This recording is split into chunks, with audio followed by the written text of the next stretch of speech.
আমরা সবাই আল্লাহর কাছে দোয়া করি যে আল্লাহ তুমি আমারে সুখে রাখো, তুমি আমারে অনেক টাকা পয়সা দিও, অনেক ধন সম্পত্তি দিও, যেন আমি সুখে থাকতে পারি।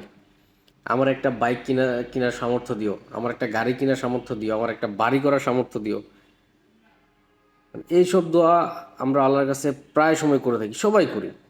খালি যে আমি একা না, হ্যাঁ আপনারাও করেন, এটা সত্য।